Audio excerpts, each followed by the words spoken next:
Hello, everybody. Welcome at fourth webinar in We Innovators Club. My name is Bartosz, and me and Pavel are organizers this event.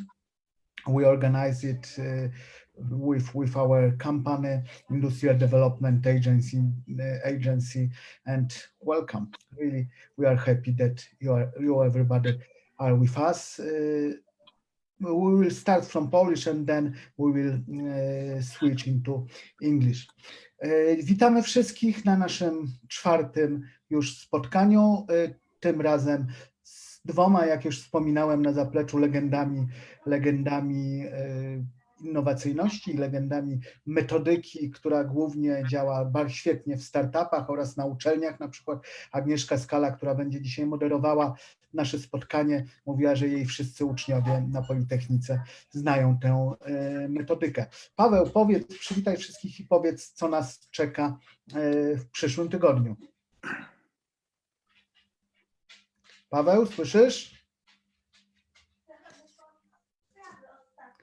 Powiemy na koniec, Paweł przygotuje jak się połączymy.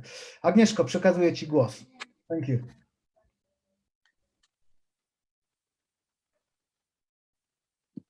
Yeah, unmuting is a good idea to start. Good evening, everyone. My name is Agnieszka Skala. I'm a researcher, startup mentor, and educator at Warsaw University of Technology, and it is my great pleasure and honor to introduce. Nie mam dźwięku. Okay. Nic nie słyszę, sorry. To introduce our two outstanding guests we host tonight at the webinar. Okay, Bartek, shall I continue or Pavel is? Oh, continue. Okay. Okay. The problem with technical problems are very important in our job. So okay. Let's go. Okay. So so Pavel will. To jeśli mnie słychać. Okay. Yes. To ja niestety nie słyszę nic, ale chciałem wszystkich bardzo serdecznie przywitać. W szczególności podziękować naszym partnerom naszego webinaru, czyli ambasadzie Szwajcarii w Polsce, Swiss Business Hub Central Europe oraz Polsko-Szwajcarskiej Izbie Handlowej. Bardzo dziękujemy za wszelką pomoc przy promocji tego webinaru. Bardzo dziękujemy, panie ambasadorze, że zgodził się pan wstępu do nas skierować. No i też bardzo dziękuję naszym głównym bohaterom, że dzisiaj są z nami. I ostatnie podziękowania dla pani profesor Agnieszki Skali. I z mojej strony to wszystko. Życzę miłego wieczoru. Dziękuję bardzo. Dziękuję. Podziękowania są na razie przedwczesne, ale dziękuję bardzo również za zaproszenie. Okay.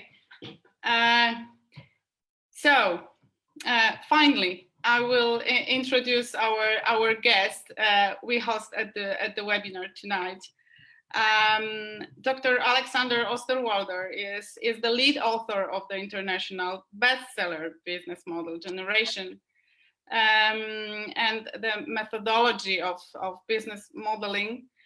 Also, he is a successful entrepreneur with strategizer.com and a great speaker, I believe. Professor Yves Pigneur is a co-author of Business Model Generation and a couple of books that followed the first one.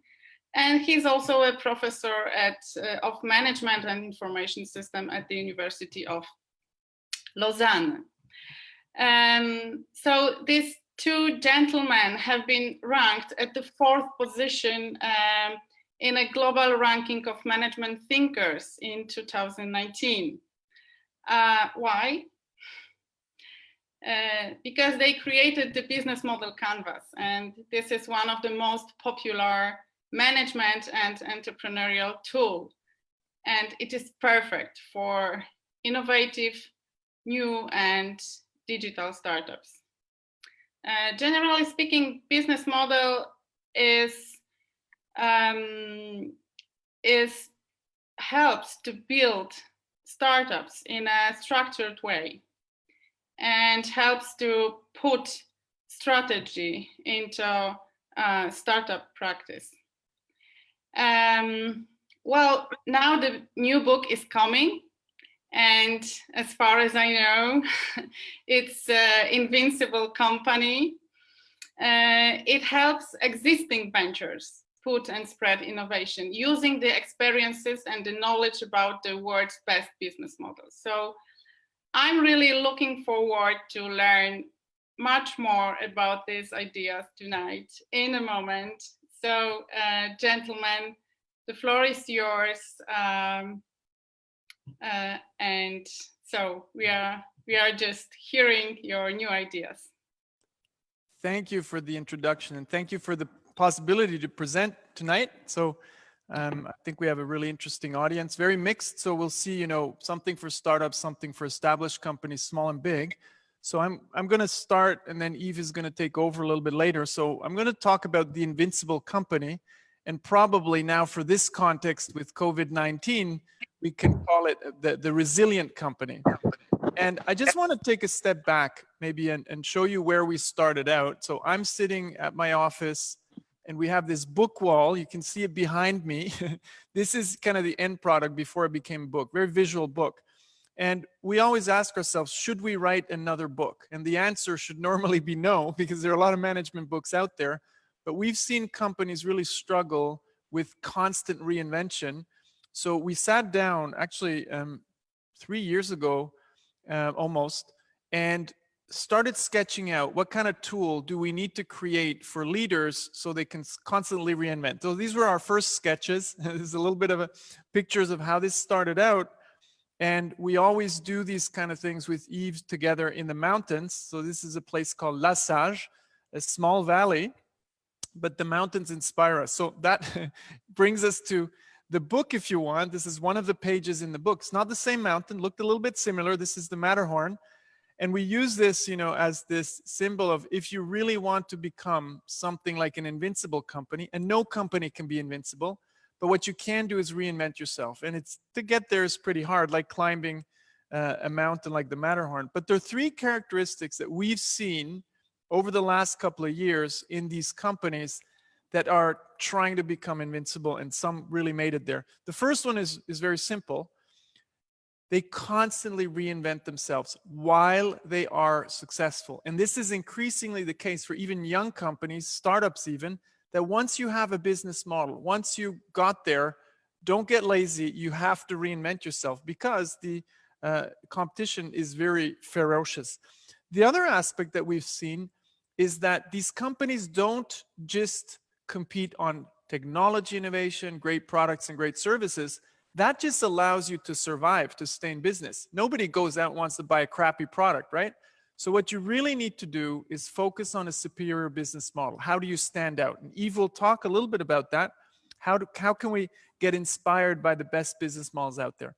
And the last one is that invincible companies, they're very hard to classify in an industry. They're not in pharmaceuticals or in banking. They transcend industry boundaries. They go beyond industry boundaries.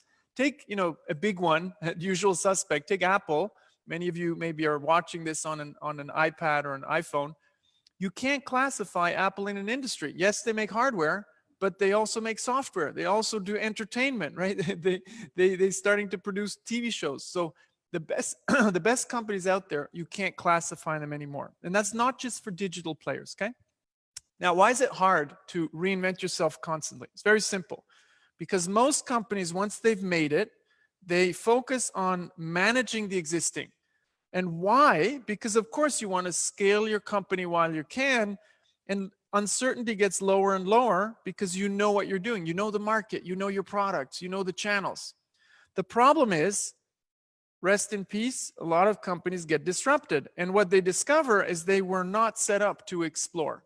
So what you need to do at the same time, and that's why it's an and, you need to explore the future and create the future all the time. But here, uncertainty is very high. So we need to act differently. We need a completely different methodology. more from the startup world, okay? So if we take this, we have two worlds. And the world of exploration is about going from idea to a business. That's what we're trying to do. That's for innovation, that's for entrepreneurship, same thing, from idea to business. But they differ, these phases differ really. On the left-hand side, you're searching for not a product, you're searching for a value proposition that customers care about and a business model that can scale, where you capture and monetize, okay? That is a search phenomenon. You don't know what's gonna work. And if you do, you're probably delusional. Once you figured it out, once you figured out that business model here, you start to grow your business. But what you need to remember is that you probably have to reinvent yourself very quickly, okay? Now, what we use to do this exploration, this was our first books, is a lot around business models, value propositions, it's the tools here, but the process of business design and testing. We won't go into too much detail, but we will go just a step back to the business model canvas as a reminder for those of you who don't know it, because we're going to use it in a bit. So innovation is about shaping your ideas into value propositions and business models, okay? Starts with a value proposition. What are you offering your customers? So you need to map out, what are you offering, okay? Who are you targeting? How are you reaching your customers? And what kind of relationship are you building? Okay, number one. Number two, you need to ask yourself, what are all of the things you need to have to do this? Which key resources do you need? Do you need factories? Do you need servers? Do you need certain, talent? What kind of key activities do you perform? Do you need to be world-class at research and development?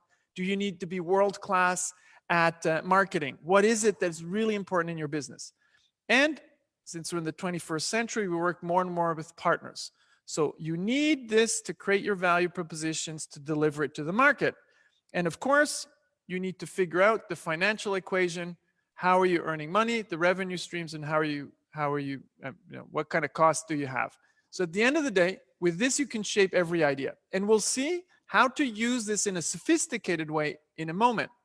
But once you are a business, once you found a business model, actually, you probably will start to have more than one. And we call this the portfolio. You might have some businesses here that you're managing and some businesses that you're exploring to invent the future. So you kind of map it out. And the bigger you get, the bigger your portfolio of product, services, and business models. Now, in order to guide that portfolio, you need to define a very good strategy. What's your corporate identity? What's your purpose? And that will guide the kind of portfolio that you're going to build. And in order to be a company that can constantly reinvent itself, you need to work on the culture. So we talk about all of these in the book, but we won't go into all of these aspects. One aspect we will go into, and Yves is going to take on that part a little bit later, is the design of better business models when you invent as a startup and when you improve as an existing company. How do you shift your business model from an old one to a new one? For example, from product to service. We call this patterns. Okay. So agenda for today, this evening, we'll try to stay in time. Portfolio management. Then how do we compete on better business models? And the last one, how do we establish an innovation culture? So pretty rich webinar. We're going to go relatively fast, but you'll get the slides so you can go back to this. And I'm sure there will be a recording of this as well. Let's start with portfolio management. So I told you there are these two worlds, explore and exploit, right? Exploration is about creating the new. Exploitation is about managing the existing. So we make two boxes, one to manage what you have and one to explore, because they're different worlds with different cultures and different processes. Here you search, here you grow, you manage, okay? Very different. But let me go into the exploit portfolio first. That's the world we know from businesses, so it might be a little bit more accessible. And I'll take a Swiss company here, since we're hosted by the Swiss ambassador. We'll take Nestlé. Nestlé is the biggest food company in the world. Many of you probably know it. In 2016, Markus Schneider became the new CEO of Nestlé, and over the coming years, he managed the existing portfolio of Nestlé. Okay, So you can see the different categories they're in, here beverages, nutrition, milk products, etc. And you can see we classify them here in terms of return. Bigger return means higher up, okay? Smaller return, lower down. But here's where it gets interesting. If you look at death and disruption risk, which businesses are at risk and which ones do they need to improve? So this is the axis down here. Some of the brands in these categories, for example, Gerber, Nestle Skin Healthcare, this Chinese brand that they have, or Herta, these were all businesses at risk. So they move over here, and it means you need to either improve them, retire them, kill them, or divest and sell. Okay, so that's the traditional kind of business strategy stuff. You can improve them, okay, improve the business model. We'll see how we can do that, or you divest. And this is exactly what Nestle did for some of their businesses. So typically here, the chocolate business, they sold to Ferrero, Gerber Life Insurance, they sold, okay? Typical kind of portfolio management. What they also did, what you need to do in your existing portfolio is acquire, okay? So we're trying to create a language here for exploit a little bit more natural stuff you know. So in their coffee business, they bought Blue Bottle Coffee, that was a startup. They bought the license from Starbucks to sell Starbucks coffee in retail, okay? And they made another couple of acquisitions to bolster their portfolio based on the corporate identity, the strategy they had. Now, the question is, of course, how do I know when I need to either improve a business or when I need to get rid of it? So we created, this one is relatively easy. You start looking at the money part. But this one here is a little bit more complicated. And this is the one that we really need to focus on. How much are we at risk of disruption? And of course, now with COVID-19, we've all been disrupted. Now, what does that mean? The more businesses are at risk, the more you need to improve, and we'll see, explore a new future. So in the book, we created this risk assessment framework so you can understand the disruption risk. Are you at risk of being disrupted? So an example is typically how much venture capital is flowing into your industry, into your arena. That's one of the indicators that probably your business is starting to be more at risk. So remember, Kodak was very profitable. They invented the digital camera, which means the risk went up. They didn't change very much, so profits went down, and ultimately, rest in peace, Kodak disappeared, okay? But now we have the decisions we can make, and we need to make them proactively to fix our portfolio. But this is the world that most managers know, most people who lead a business. Here's where it gets really interesting, exploration. And that's what we're really talking about with innovation, because the rules of the game are very different. So let me take an example. Of course, another Nestle example, Nespresso. It's one that we've used for a while because we can learn a lot. So Nespresso started out with machines and coffee pods. You could take the pods, put them in the machine, and out would come a great coffee. So let's look at now a Explore portfolio. And on the Explore portfolio, we have similar axis here, return, but it's the expected return because we don't know if an idea is going to work once we start as a startup. And down here you have innovation risk, which means maybe your vision is actually a hallucination and you might die with that idea. So a lot of startups obviously believe that they're going to win, that they have a great idea, they have a great PowerPoint, great spreadsheets, and then it turns out that the idea wasn't so good at all because now we know we need to test those. So Nestle invested in Nespresso, in this idea of making high-end, portion coffee for the luxury market, if you want. And Eric Favre was the inventor of this system. And the business model he had, which was selling to coffee, to offices and restaurants, which was more of a B2B, didn't work. So in terms of profits, they were kind of down here, didn't work. So they had to pivot. They had to come up with a new idea. Would they kill it or would they change? The board decided to continue to invest, but they said, we need a different strategy. They brought in Jean-Paul Gaillard, who came from retail, completely changed this idea and said, we're going to sell directly to consumers. It's the first time Nestle started selling directly to consumers on a large scale. And guess what happened? With this pivot, all of a sudden they saw the business to start to take off. And this was still the experimental phase. Turns out, Jean-Paul Gaillard, in a very startup fashion, though that he was a manager, CEO of this venture, corporate venture, rolled up his sleeves, started bringing coffee pods to the post office, and they started to realize this could actually work. So they transferred it to the exploit business, because now that it's proven, you have to scale it. So Nespresso became over time the biggest profit engine of Nestle. Okay, so it moves up in this portfolio map from the exploration to exploitation. But then what happened? The patents expired. Now other people, other companies could put their coffee pods into this machine. So the risk is very high. They're disrupted. What did they do? They started to improve with different types of machines, different markets, okay, to reinvent themselves, and also by acquiring the Starbucks license to market Starbucks coffee. And that allowed them to shift the Nespresso model, the Nespresso unit, the daughter company within Nestle, back to the upper right-hand side. Okay, so that's an interesting example of search all the way to exploit to reinvention. And the things we need to do, so I'll show this very quickly conceptually, is be really good at business design. That means coming up with great ideas, prototyping business models, assessing them, but then really important, rigorously testing them. Testing means, what are the hypotheses underlying your idea? And like a scientist, you're going to experiment, you're going to learn, and you probably go through this loop many, many times, until you actually learn what really works. Because I like to say, ideas are free, they're everywhere. No company lacks great talent, great ideas.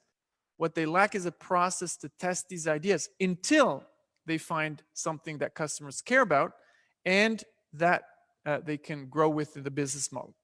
So what we need to do is constantly test our ideas, which means reduce the risk and uncertainty. And we do that with small experiments first and bigger experiments afterwards. What would be a small experiment? Hey, what if you talk to your potential customers and your customers will say, I don't like this, or I don't want to pay this much money. Doesn't matter. You just learned what's not going to work, and it doesn't cost a lot to speak to 20 customers. This sounds trivial, but how many companies first build something until they learn customers don't care? 7 out of 10 products and service launches actually fail to deliver on expectations. So I don't know how many people we have, but let's say we have something like 500 or 1,000 people. Let's take 1,000 so I don't have to do big math skills. That means 700 of you are working on something nobody wants because you're not testing enough and you're investing too early, but you need to invest only when you have evidence that this is going to work, okay? That's how we stress test business models. And what that means is you need to avoid big failures, but you're going to embrace a lot of small failures until you figure out what works. I like to say entrepreneurs and innovators have an unlimited capacity to look stupid until they look good, because they'll be wrong 100 times until they get it right. But they listen more than others, and they fail cheaply and quickly in order to figure out how it works. Now, question to the audience, and I'd like you to use the chat window. Those who are in Zoom, I think maybe also on the live stream you can do that. Question to you. How many projects, how many €100,000 or $100,000 projects do you need to invest in as a company, as a big company, let's take Nestle, in order to create a mega success? Let's call it maybe a $1 billion opportunity. Not how many ideas do you invest in, but how many projects do you invest $100,000 in? So what that means is, here, question is, how many projects do I need to start here, right? Not tested yet, but I'm giving them $100,000 in order to create one big mega success. So maybe everybody can just type into the chat window here. Let me see if I can get that going. So I see we have 240 here in Zoom, and then or something like that, and a couple of other hundreds. And please type into the chat window if you have any numbers. What's your guess? Who wants to guess? Agnieszka, what's your guess? How many?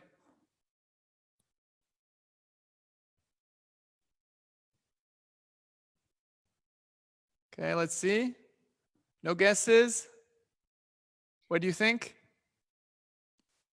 I know 100, 100 maybe? yeah. Okay, I'll show you. So it turns out it's actually 250 to create one big mega success.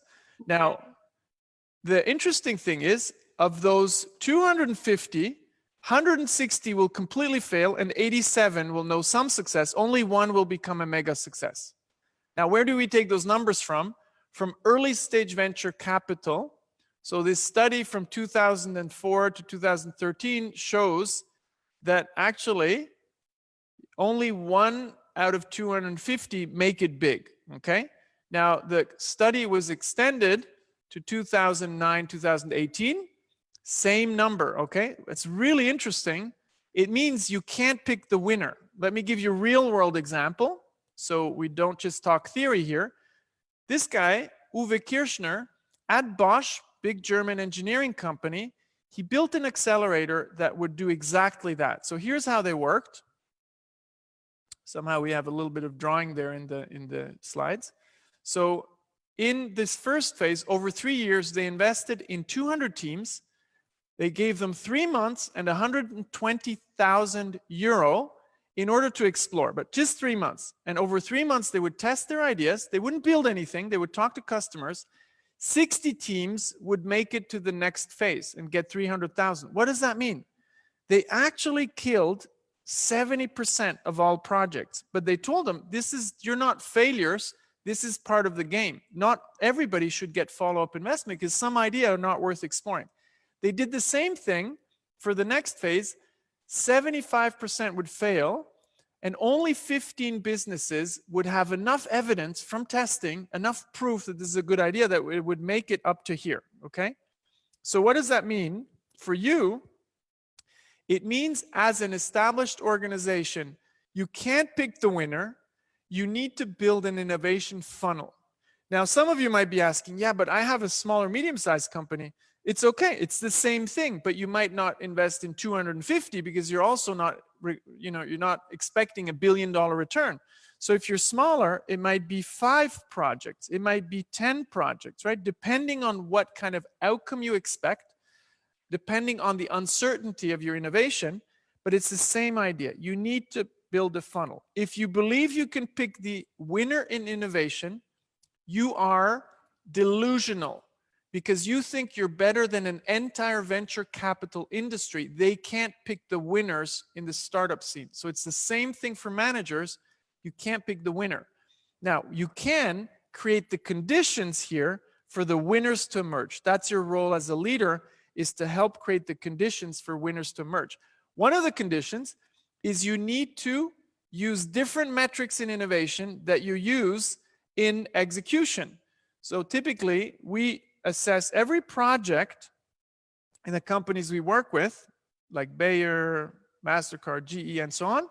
And then we use that assessment of the evidence, not of just the numbers, of the evidence, that allows us to place this project on an entire portfolio map. So this allows you to understand how much has a company de-risked their idea and how big is the potential. And to do this, we use a thing called the project scorecard. So you can even Google that, you can download it. It's in the book as well, but you can also get it for free. And the project scorecard allows you to score how much uncertainty do you have in an innovation project, do you have in a startup venture, and if it's in a company, this will allow you to map all of your projects in terms of risk and uncertainty and return. And that's how you're going to make decisions. You're going to kill some projects, you're going to invest in some projects. This is what you call evidence-based innovation, okay? And you'll make evidence-based investments. And that's very hard because it means managers have to admit they don't know and they can't just invest in their pet projects. They have to trust the teams and the evidence. So I'm going to hand over to Yves now to tell us a little bit about patterns. How do you create better business models? Okay, let me continue. So the idea, what we wanted to have is some help, if you want, to help people to design or improve their business model. So we came with this idea of business model pattern, which is a repeatable configuration of different blocks that could inspire people designing new business model or improving existing one. And exactly as we did for the portfolio with two different portfolios, one explore and the other one exploit, we came with two different libraries, one for the invent patterns, and we try to present you some of those, and the other one, the shift patterns, for helping people to improve or transforming their business model. I will first start with the invent patterns. What we wanted to have is something that could be useful to help people to design business model, as Alex mentioned it, and I will try to show you how we proceed. So the idea, we came with some patterns, some repeatable configuration, and we try to illustrate this one with some example, and I will try to show you an example. And we came with a pattern library with different patterns here for the front stage, on this part with the epicenter on customer relationship or channels or customer segment, one for the a set of 3 for the backstage disruption, and 3 for the profit formula, as Alex mentioned. And I will try to illustrate one, which is what we call the gravity creator. The epicenter is here on the customer relationship, and it's clear it's something that could lock the customer, trying to attract it and to keep them for the same value proposition, and trying to increase the customer lifetime value for it. And for each of those patterns, we came with those blocks. Then we came with different flavors, or subcategories if you want, and one trigger question, helping the people to design a better business model. And in this case, for the gravity creator, how could we make it difficult for customers to leave and increase the switching cost in a positive way? And I will try to illustrate it with the iPod. When iPod has been launched by Steve Jobs a long time ago, he came with this message: with this device, you can have 1,000 songs in your pocket, but behind the stage if you want, and it will be very difficult for you to leave us. Why? Because they came with a digital right management, and so it was quite difficult to transfer your music from this device to another one. And my question for you is, do you think that Apple mapped, or I would like to ask you to map this Apple business model, but using all gravity creator pattern? So you have this pattern here on the right-hand side with this epicenter, and then the value proposition, the customer, the revenue stream. And you have here on the left-hand side, some business model blocks. Here you have some numbers and some letters. And my question to you is, could you give in the chat window the sequence of 6 letters corresponding to the 6 numbers, so, such as A, C, B, D, E, F, corresponding to 1, 2, 3, 4, 5, which is the 6 blocks that you have here on the right-hand side. And I will give you 1 minute just to be sure that you have time to present it. So I will switch this one. So you have 1 minute to type some numbers in the sequence of 6 letters in the chat window. Okay, so 2A, no, I would like to have 6 letters, A, C, B, E, D, F, corresponding to number 1, 2, 3, 4, 5, 6. Okay, no more. Okay, try. So the first one is quite easy. Yes, A1, that's correct. So A is the first letter. Second, what's the letter for the 2? Then the letter for 3. Okay, 2 is D, correct. 3 is B, yeah, so it means A, D, B. Okay, so, okay. So the solution is A, B, D, E, F, C. I will try to explain. So the value proposition is the iPod. The customer segment was the mass market, high-end if you want. it's clear. This is clearly the switching cost. So it means that they came with this lock-in mechanisms with the digital right management and so on. Means that the revenue streams was a recurring transactional sale, because if you wanted to buy music, you had to go on iTunes and you had to keep this music on your device, not possible to exchange. Then the number 5 is the retail for the iPod. iTunes was for the music. And then the iPod itself and the software, the iTunes and so on, was a key resources protecting your lock-in here in the customer relationship. Okay, so this is roughly what we wanted to have, means a way of presenting a pattern that could help people based on some best model cases or illustration. And for each of them, for each of those, we came also with an assessment question. In this case, for the Gravity Creator, it's how easy or difficult is it for our customers to leave or switch to another company. So it means it's a question for the leaders when they want to assess a business model which has been designed by the innovation team or by the entrepreneurs. And so here we have the 9 questions. And based on this one, it's possible to evaluate and to assess your business model and to see if you have quite some strengths or weaknesses in your business model. This was for the invent pattern. And we came with something similar for the shift patterns, means for the business model that you operate, that you are executing, and then for which you came with something to improve those business models, transform them to be better, reducing the risk or increasing the return. And here means that we have an existing business model in this case, and we try to create a new one, and we will be helped by some patterns, and I will try to present one of them. Again, we came with a business model pattern library with 4 different blocks, 3 patterns for the value proposition for the shift, 3 patterns for the shift on the right-hand side, meaning the customer side, if you want, 3 patterns for the backstage, means for the resources, activities, partners, and 3 patterns for the profit formula driven shifts. And I will just briefly mention one of them. One of them in the front stage means a radical shift of who is targeted or how products and services are delivered to them. And one of them is an interesting one, is from niche market to mass market. Means that you have a very niche value proposition for a niche market, and you came with something which is a mass market for mass market customers with a value proposition for them, changing the channel and coming with a low price, high volume return revenue. And again, as for the invent pattern, we came with some questions for leaders. Or might we modify our value proposition, adapt our marketing and branding, extend or reach to shift from a niche market to a mass market? A nice illustration of it is TED.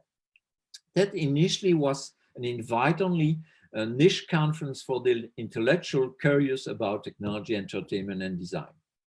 And one of our friends, living also in Lausanne, Bruno Giussani, was the international curator since 2003. And he's also the one of the director of TED International.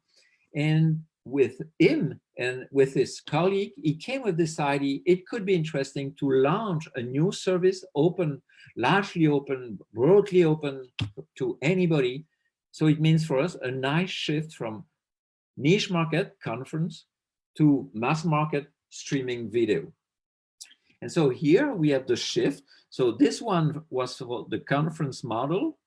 Here is the shift that we call from niche market to from niche to mass market.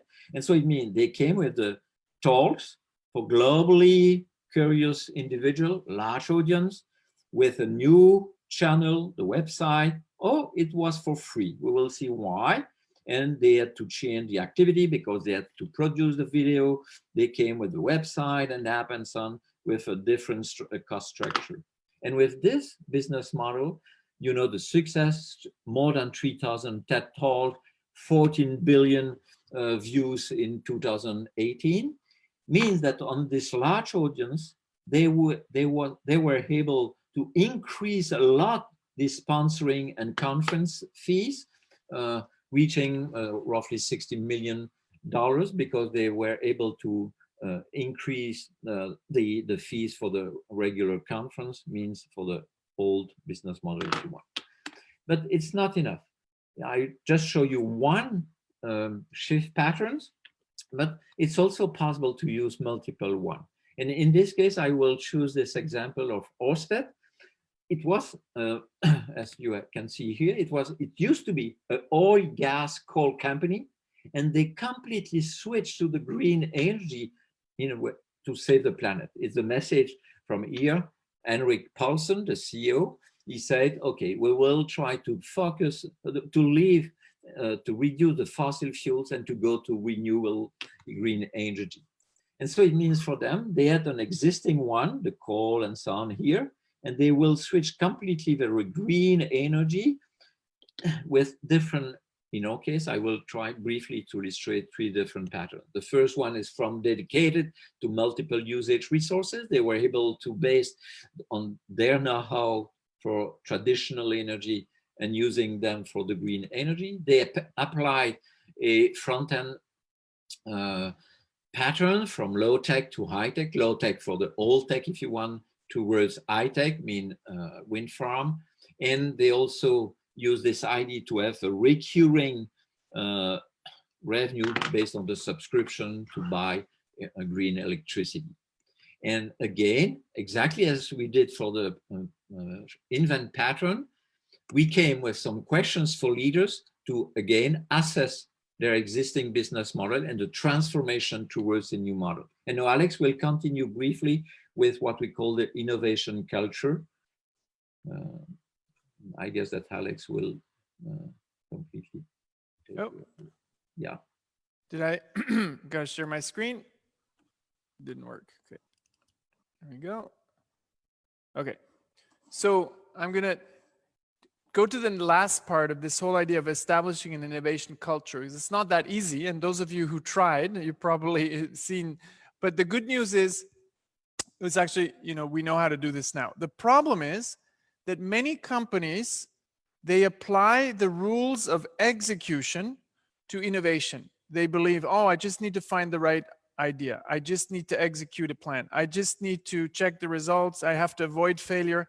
All of this is good in execution, but it's the worst thing you can do if you apply it to exploration. So the big thing is not to apply the rules of execution to innovation. It's 2 different universes, right? So we need a different culture here, and I'll call that an exploration culture. So while you have your exploitation culture, managing what you have, that's great. You don't need to kill that. You need to create in parallel an exploration culture. And the hard thing is to do this under the same roof, right? And all of you who have tried this, you can see it's a challenge because they're different things.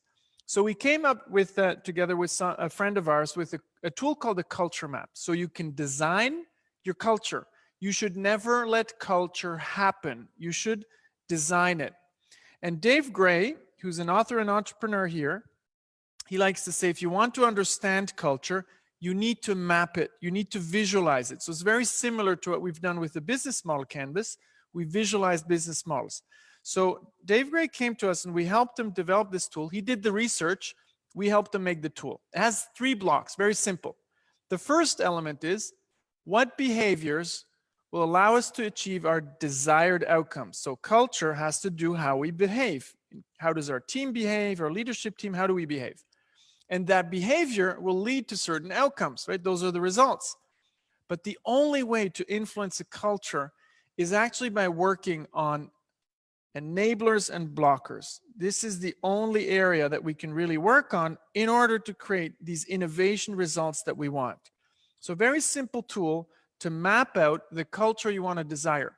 And you can't design a culture like a car. You design culture more like a garden, okay? So you work on this fertile ground in order to create those innovation results you want up here. But you can design it and you can manage it. And if you don't, guess what? It will never happen. So let me look at this quickly. What we mean with exploration culture, it's something you can create by focusing on 3 areas. leadership support, organizational design, and innovation practice. If you focus on these three enablers, you'll go very far. What you want to create are these types of behaviors. So these are behaviors you get in innovation. Leaders provide support to innovation. The CEO spends time on innovation. The company is eager to invent and pioneer, because most companies, they're actually not so eager to invent and pioneer. They might do technology innovation, they might do product innovation, but they don't explore future business models. When it comes to organizational design, think of the people you have. Who of your team, sees innovation as a career path at your company? And then the easy one, innovation practice. We talked about measuring risk and uncertainty. So it's all these kind of things. These are the behaviors you want to see, and you want to see those behaviors because these are the kind of results you're looking for. Okay, higher return on R&D, because sometimes people think, oh, but I already invest a lot of money in research and development. Research and development is not innovation. Research and development is invention. Innovation is creating value for customers and your organization. That's not the same as R&D. You can use R&D, but that's only a part of the difficult thing of coming up with innovation. The problem is most companies still have a lot of blockers. Okay, I'll give you my favorite blocker down here is business plans. It's the enemy of innovation, and it's the enemy of startups. If you still ask for business plans at your organization, you will kill innovation. Rest in peace, innovation at your organization. But you do need to replace it with something else. And that's this whole idea of testing your ideas in order to advance. And if you just start by killing these blockers, you already go a very far way. You don't even need to start with the enablers. You just take away the blockers, your innovators are going to start to thrive. But now let's look at some of those innovators in those three categories that I said. Okay, so we'll go into these categories and we'll start with leadership support. There are actually three things you need to look at. Resource allocation, but that's not just money, that's also time. Strategic guidance, showing what kind of innovation you're looking for, what's in, what's out. And most important, remember that funnel that I drew? A portfolio management. You can't pick the winner. So if you want to invent the future, you need to invest in several projects. Okay, that's the first one. Now let's look at organizational design. You won't get innovation with the org structure of the past. So there are a couple of things we want to look at. Here, legitimacy and power. In my career over the last 20 years of working on innovation, I've met a lot of innovation managers who report to the person who reports to the person who reports to the person who reports to the person who reports to the CTO who reports to the CEO. That's not a lot of power for innovation. And guess where innovation will land? In the garbage. So you need to give innovation power and legitimacy. You need to reward innovators, just like we have a tradition of rewarding salespeople. But salespeople are making money today. Your innovators are making the money tomorrow. If you just reward salespeople, tomorrow you might not be able to make sales anymore. And then bridging the core, creating peace between your execution engine, those who manage, and those who invent, because often it's at conflict. Now, let me just ask a quick question and see in the chat window your answer. How much time does your CEO spend on innovation? And if you're the CEO, you can type in the window, how much time do you spend on innovation? And I actually can't see the chat window right now, but just type it in. How much time does your CEO spend on innovation? Let's see. Okay, 2%, that's not a lot. 80%, that's good, right? 5%, not bad, not bad. Okay, so we can see a couple. I actually did this on Twitter. I asked, and it turns out that 67% of respondents said their CEOs spend 0 to 10% innovation, and another 16% said 10 to 25%. These companies here won't innovate, not possible, or let's say very unlikely. These companies here will start to innovate. So I remember, talking with Yves, we talked to Bracken Darrell, the CEO of Logitech. You might know Logitech. He spends up to 60% of his time on innovation. And at another company that we like to use, Ping An, it's not just the time that the CEO spends. We'll see this. They said, no, this org chart doesn't even work. Besides the traditional org chart with the CEO, what they did is they said, we're going to create a whole new org chart for innovation. So explore and exploit are at the same level of power. And they put in place a chief entrepreneur at Ping An. This is a lady called Jessica Tan, and she is exploring and inventing the future. And you know what happens? Once a business is big enough, it goes over here. That way you don't get a fight between the present and the future, but it's an and, okay? And the ideas go from explore to exploit once they're big enough. Usually that's around $10 million or so. And then the last one here, it's actually the easiest one, I would say, is innovation practice. That means process management, that means innovation tools, that means skills development. You don't become a world-class innovator overnight. The example I like to give is surgeons. Imagine if your surgeon showed up in the operating theater with a Swiss Army knife. Don't get me wrong, Swiss Army knives are cool, but you don't want your surgeon to walk in with a Swiss Army knife and say, hey, I did this workshop or I watched this webinar yesterday evening. I'm just going to try this a little bit. Great surgeons, they were first at medical school. They learned anatomy, physiology, then they snippeted it around on dead bodies. They did their internship and they started to become surgeons over time. And they get world class at it. And I think the same thing should apply to innovators and entrepreneurs. We should accept that this is a profession and it's not something you do on a Friday afternoon, okay? So very important that we start to see this is an entire profession with tools. We saw a couple here, and processes that you want to start to learn as much as you can, okay? So now last one, if you want to end with this, if you want to score your own company, you should take the innovation culture readiness test. We have that online for free. You can score yourself and you look at how well you're doing for leadership support, how well you're doing for organizational design, and how well you're doing on innovation practice. And if you can score a 5 in most of these, you should give even myself a call because we will feature you as a case study in the next book we'll write, if we have energy for another book. Okay, so question to you, are you ready for innovation? This is the type of stuff that you need to do, and we believe you will actually get there over time. So thank you from our side, and we might have even some time to go for Q&A.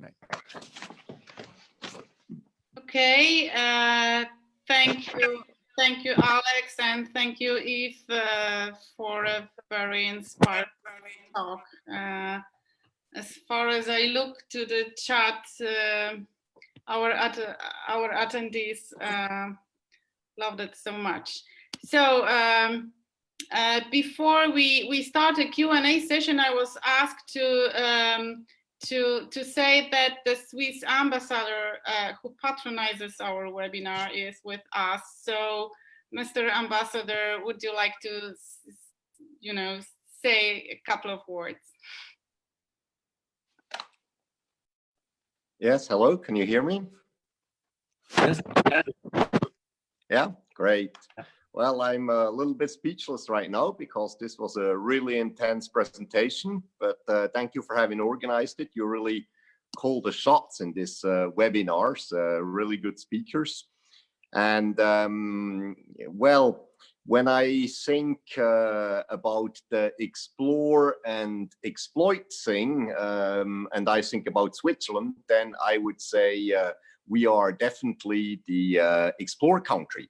And I guess that's why we like to host a webinar like this, because I guess among the more than 200 people listening to this, I think many are like really in the entrepreneur world, and the Swiss Business Hub at the Swiss Embassy is actually helping people, young entrepreneurs, startups to make contacts in Switzerland with experts, with R&D centers, with great guys like the ones we just had as speakers.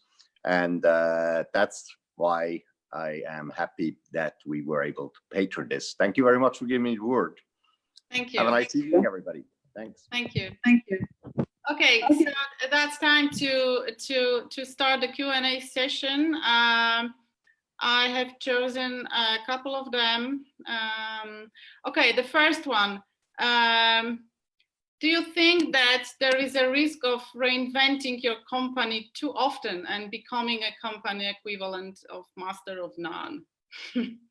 I have not seen that problem so far. What I have seen, I'll say, is that people focus too much on innovation and neglected the core. So I do think it's not a question of reinventing yourself too much, but it's a question of neglecting the core. You have to manage the present. And a good example of that will be, and it's easy as a speaker to say this, right, is GE. You know, they did not, under Jeff Immelt, fix some of the things that needed to be fixed in the core business. Right? And that's one of the reasons why they, you know, started to struggle. So I've never seen anybody reinvent too much, but I have seen companies neglecting the core. Mm-hmm. Okay. Any guidance on how to understand market potential in a somewhat realistic way? Understanding the approach of small bets and experiments also reduces risk as you learn.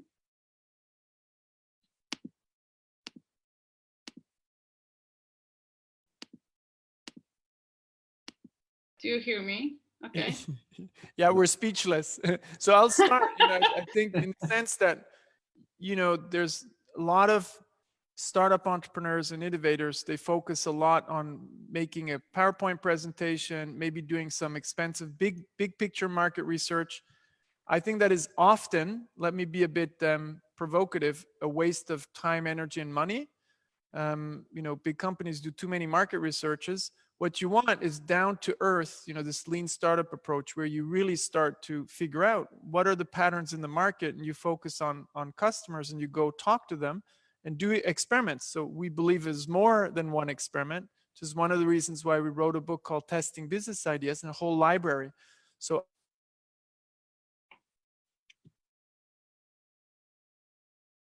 Hello? Yes. So- Okay, Alex, maybe we could add that competition is one of the elements that you observe. It's not the alone one. There's a reason why we suggested in the first book a way to have something which is more systematic, exploring not only competition, but also regulation and some big trends you have on the market side and so on. I think it's one thing. The second one, as a question which is coming now on the chat, is where is competition in our assessment? I think Alex mentioned this idea of questions we have trying to see, or is it possible to place a business model on this risk level for the existing one, exploitation one? And he suggested some question. You didn't read it because it was too small, but we have some questions because it's clear that it's also a question to position a business model on the axis of risk, disruption risk or death risk, if you want. So I think we try to cover those one. Maybe we didn't mention during this talk, but we have tools for exploring this kind of things. And just one more thing maybe to mention, that it's actually good to have competition. When you don't have competition, when you're exploring a new idea, you might actually be onto something that doesn't matter, or you're too early. So usually competition is actually a good thing. But then the other thing is, you know, companies tend to focus too much on competition rather than focusing on customers. And Jeff Bezos likes to say, as long as we focus on customers and competitors focus on us, we'll be fine, right? Alex, there is a question now coming is, do you run your own business, publishing, event management, question mark, and how innovative are you in that? So I think we have two, I have two businesses that I run and a couple that I'm invested in. One is Strategizer. We do technology enabled services. And obviously, applying these tools really informs you as well. What we do internally is more for small companies, but what's interesting is the same tools apply to the very big ones who are our clients. And while we have a very long-term vision, we know we can't get there immediately. So we apply everything we do and we work towards a longer-term vision. What I like to use is the Netflix approach. Netflix had this vision of streaming, but when they started, they couldn't do streaming because the technology wasn't good enough. So they did DVD by mail. So that's the approach we use. Very long-term vision, but we start with very practical things. Great question. Yeah, I found one question which is very interesting, I think, and it touches a very important part. How to change a culture? I mean, innovation culture in a venture, a revolution or evolution? Yeah, because and myself, I also have a couple of experiences with ventures that want to. Mostly micro and small ventures that are looking for ways to innovate, okay? And the biggest problems comes much earlier. How to convince an entrepreneur who makes business, business as usual, that he needs innovation, okay? Because he doesn't know it. So I think you can only show people, the risk of those companies that were disrupted. And, I like to use Kodak as an example and Fujifilm as a counterexample of a company that dramatically invested in the future. The challenge is to do it early enough. Now, evolution or revolution, that depends. Take Ping An, the example that I mentioned. In less than 10 years, they went from a boring banking and insurance conglomerate to becoming one of the biggest tech companies in the world. So you can do it very fast, but if you want to do it that way, you need very strong leadership commitment. In most companies, I don't see that leadership commitment yet. They don't understand how innovation works, so they can't go towards innovation. They're stuck more in the research and development world or just technology innovation. Technology innovation is not going to carry you into the future by itself. It's value propositions and business models, creating customer value and creating business value, which sounds trivial, but it's not really done by many of the companies that were successful. And it's not only true for the big companies, Alex mentioned Ping An, but we have smaller companies such as Logitech, where they also switch from peripherals towards gaming industry and so on. So I think we have also some nice example in the small world. And I would add to that one, right, another example from our region, Eurostar. they make Lorastar. They make irons, high-end irons, and they also, it's a small company. They also think portfolio, even as a small company. So the same logic applies, but it's not that easy to make that shift, that mental shift. But I think, for many small companies, it's often a question of survival. So, you just have to open your eyes and look at what processes and tools are out there. And then you need to make that jump. Okay. How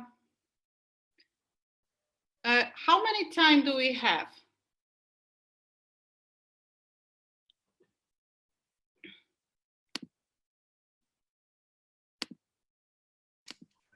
If you ask me, Yeah. I think that it depends on how much time Alexander and Yves has. I think we can take one or two more questions. Okay, great. One or two. Okay, that was the question. Okay. There is an interesting question. Why two worlds or two cultures must be under the same roof? What if there are two companies under same board? So could be the way I look at it is, so a lot of companies have completely separated the innovation engine, and that is not good, right? Because then you're just a startup and you don't benefit from the advantages of the core. So what do you have as a company that startups don't have?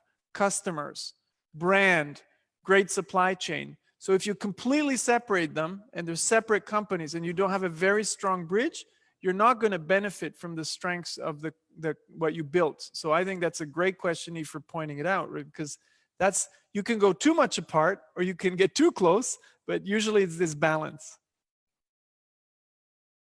Okay, and the question about the university case is this stats apply to the university commercialization process? I'll leave that one to Yves. I'll leave that one to Yves. So do we have 250 spin-offs to have a big one? What do you mean? Do we have 250 spin-offs to have one big one? Okay, who succeed? I guess it's the number. I don't know for your university. For university, we have plenty, because we also live with EPFL, which is a strong engineering school and scientific school, and they launch a lot of startups, but very few were quite a medium or big success. So the numbers is not far away. I'm quite sure that it could be higher number to have startups and maybe a couple of hundreds to have one big exit or one big success in the world, at least. What I would add to that is if you want to reinvent the university, or let me take a different case, cities or governments, okay? This is interesting. I was invited by the city of Odense, that's in Denmark, and the city of Vienna to talk about how can a city reinvent itself. And it's exactly the same thing. You can't pick the winner. And that's very difficult in public organizations because they can't say, hey, we're gonna waste taxpayer money, but that's not the way you need to look at it. You need to actually invest in 10 projects and you look at the return on investment of the whole portfolio of the 10 projects. If you look at individual projects and you need them to succeed, you're not going to get innovation. So what you need to do, even in a public institution, is invest in 5 to 10, but you only take the winner and then you can calculate the return like that. But it's much harder to do in public institutions because they feel like a failure is a waste of money. But you can't get innovation without failure. So waste is good in this case, right? So it's interesting that in public institutions like cities or governments, we need the same approach. It's just that it didn't really arrive there yet. It did arrive in the US when it comes to the Department of Defense and the State Department. That's exactly what they do. That's exactly what they do. They use our tools together with the lean startup approach. The whole Department of Defense is working like that. The National Science Foundation is working like that. So we need to bring this to public institutions as well. Okay, thank you for answering so many questions. We are running out of time, so before I finish up and before I give back the mic to Bartosz, I want to wish you healthy and safe. Stay safe.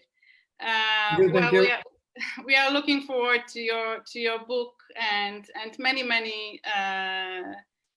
new books that will follow. Okay, thank you very much. Thank you. Have a nice evening. Have a nice evening. Thank you. Okay, I would like to thank everybody, but I have the last question to Alex and Yves. You have to choose 3 persons which will have your books. Okay, let's see who's a real entrepreneur. The first 3 who write in the chat window, I want the book, they get the book. Okay. Oh, look at that. Sorry, first 3. Jeszcze chyba dobrze by było, że maybe we can see the draw that Yes. I will ask Claudia to show a draw. Please, Claudia, could you show us the draw? Yes. However, I need to have. Oh, maybe I will just show you my iPad because otherwise, I can also show you the screen sharing. But I can't. So let's not waste the time. I don't know if you see it. Oh, not really. Yeah, Okay. it's hard to get it through the line. We will share it with everybody on our website, and we will send it to Alex and Yves. Thank you very much. Excellent, thank you. really great presentation, and I'm astonished by it, really. Thank you very much. I would like to thank Agnieszka. Agnieszka, thanks for great moderating. And I would say that Agnieszka is one of the best Polish university mentor, and we know that her work at Warsaw Technical University and your methodology will give us a great opportunity to have startups. I would like to thank you, Mr. Ambassador. Thank you very much for patronage and for good words. And could you tell us something at the end of the presentation? Thank you, Mr. Ambassador.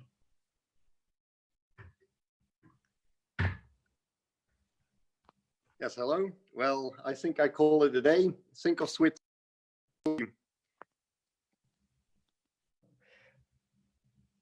We have a little, I think, technical problems. Oh, okay. Yeah, okay. Yeah. Well, have a nice evening. Good health, everybody. And think of Switzerland as the exploring country. Bye-bye. Okay, Switzerland. Thank you. Yeah. Great methodology, great country. Bye-bye, everybody. Thank you for being with us. And I would like to thank to all attendees. Thank you for the evening. And the last thing I would like to say that next meeting will be next week. Next week, one moment, who will be with us? I have, okay. Next week. 9th of May. Paul Missener. Yeah, Paul Missener from Amazon, VP of Amazon and Chief of Innovation. Thank you very much. See you next week. Bye-bye. Bye.